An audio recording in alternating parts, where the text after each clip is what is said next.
I think for whatever reason, sometimes God protects us and he shuts those sections of our lives off. So for whatever reason, it may be too painful at the time for us to go through it. And even sometimes I believe he allows us to come to a place of maturity, so we would have a better understanding and we would lean on the Holy Spirit to get guidance versus us trying to go to other people.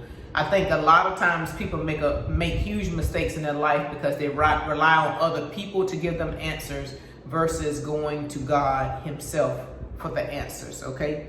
So, going back to this prayer walk. In this time, I began to think about what God was bringing back to my memory or had me to ponder on is the relationships that I saw growing up, whether that's parent-child, whether that's spouse, whether that's siblings,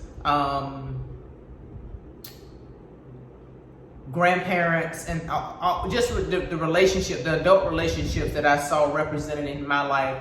And as I began to think about it,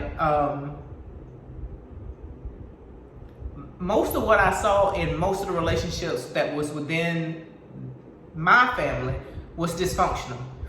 And let's say in terms of marriage, I can't say it's two people that I can think of that I can say that showed some type of affection and endearment towards their spouse.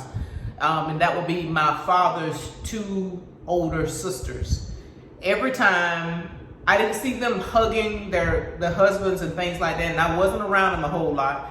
But every time I heard them speak about their husband, it was always in a way of endearment. But anybody else, whether it was on my maternal side or paternal side, it was always some type of strain and strife. I've never really seen anyone display affection towards each other. And at some point they had to do something because most of them had children. No kind words. You never saw any intimacy and just public displays of affection. You never saw that. Most of the time you saw, you could see this strife or some type of separation. You would see that it was a strain, that the marriage was not really good, even without them even saying anything about it. And even with siblings, it's just this constant, like it's a competition or this betrayal or this talking about each other. One get on the phone and talk about the other one to this sibling, and then they group up and they tag team against this other person. You just see this cycle of unhealthy relationships.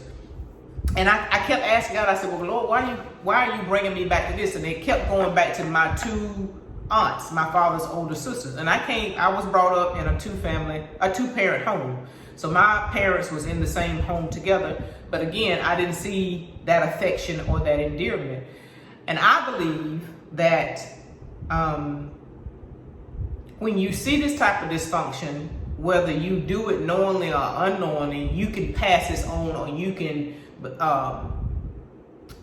represent that same type of behavior yourself because you see that as normal, especially if you see this over and over again. Even with my grandparents, I didn't see that. I can remember my grandmother sitting at the corner of the chair. She would always sit at the end of the sofa. My grandfather would sit what we would call now a accent chair or a wingback chair, what we call now. And she would just yell at him because he would be sleeping, and things of that nature. It was just never any affection and no kindness or anything like that I could see. Not that you would see hatred per se, but it was just never a level of kindness. Now, they had 10 kids, so they got together at some point, but it wasn't what I would call today a normal functional relationship, in my opinion. So I think it can open a door to this dysfunction that you can tend to carry out unknowingly. And this is why I say proclivities. Unless and until you recognize a proclivity in yourself or in your generation, you will continue to carry it out, right? It will continue to spread on. And so you can see it now. You see a lot of married couples, they're afraid to show affection publicly. It's like they're supposed to be ashamed to kiss their husband or hold their wife's hand or whatever the case may be. But then you see all these people who are not married they full blown in lust, and nobody says anything about that. But God gives you the covenant of marriage, and you act like it's a bad thing to want to love on your spouse or hold your spouse's hand. It's just crazy to me how we have desensitized ourselves so much to make ourselves think that marriage is a bad thing, and this marriage is not a bad thing.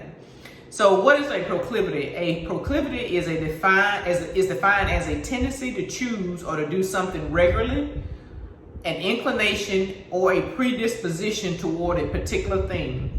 Some similar words to proclivity is inclination, tendency, leaning, bias, partiality, preference, proneness, weakness, fondness.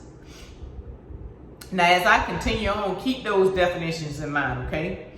So I'm going to move on to point number 3. As I said, when you see these uncommon or when you see these types of dysfunctions, right, it's not uncommon for you to unconsciously, if you will, carry the same type of behavior because that's all you've ever seen. You don't know what a functional relationship is or a healthy relationship, so you get in an unhealthy relationship and you think it's normal, right? You don't know how to show affection or tell someone that you love them without it being sexual because that's all you've ever seen. You know that your parents had kids, so they had to be intimate at some point, but there's nothing that you see. And the only time that you see them interact is when they are arguing or fighting, or you see the siblings or their aunts and uncles that they have bad behavior, the cousins that have bad behavior, maybe you and your siblings. You all are just back and forth with each other. There's no kind words, there's no support, but the only time that there's any connection is when there's some type of confrontation. That's not a healthy relationship.